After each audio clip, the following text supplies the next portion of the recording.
Di padang rumput yang indah, tinggallah sekelompok lebah di pohon yang tinggi sekali.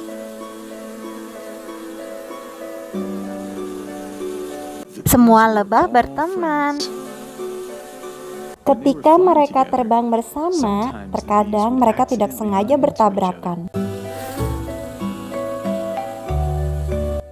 "Maafkan aku," kata seekor lebah. "Tidak apa, aku memaafkanmu," kata seekor lebah satu lagi. Dan lebah itu pun tetap terbang bersama. Namun di satu hari ada yang berbeda.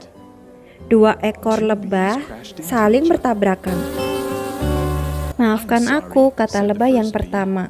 "Kau menghalangi jalanku," kata Angry Bee. "Aku tidak mau terbang bersamamu lagi." Angry Bee pun terbang meninggalkan dia. "Akan aku tunjukkan," kata Angry Bee. Lalu Angry Bee mendarat di sebuah daun dan menunggu hingga lebah lainnya merasa bersalah. "Aku akan duduk di sini sepanjang hari." Tibalah waktunya pencarian madu.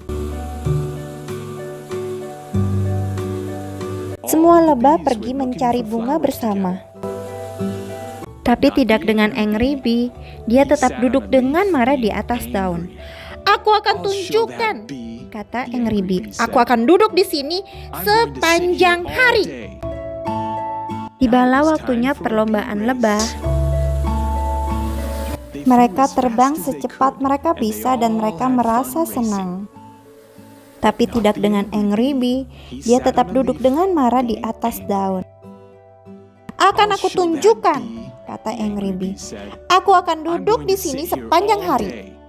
Tibalah waktunya para lebah membuat madu. Semua lebah bekerja dengan keras dan mereka membuat madu dengan banyak bersama-sama. Tapi tidak dengan Angry Bee. Dia tetap duduk dengan marah di atas daun. "Akan aku tunjukkan," kata Angry Bee. "Aku akan duduk di sini sepanjang hari." Tibalah waktunya para lebah terbang tinggi ke angkasa. Mereka suka melihat siapa yang terbang paling tinggi, dan mereka pun terbang hingga ke awan.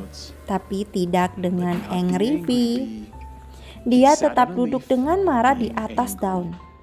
"Aku akan tunjukkan," kata Angry Bee. "Aku akan duduk di sini sepanjang hari." Namun amarahnya sia-sia, lebah lainnya tetap bersuka cita. Lebah lainnya bertanya kepada Angry Bee untuk terbang bersama. "Tidak, aku masih marah padanya," kata Angry Bee. "Baiklah," kata para lebah, "sampai jumpa lagi." Angry Bee pun mulai merasa sedih. Ia rindu terbang bersama dengan lebah lainnya. "Kamu bisa bersuka cita lagi," kata para lebah. "Ya, dan aku bisa melakukan hal-hal yang aku sukai. Yang aku perlu lakukan adalah mengampuni." Angry Bee pun berpikir akan hal itu dan kemudian mengampuni temannya.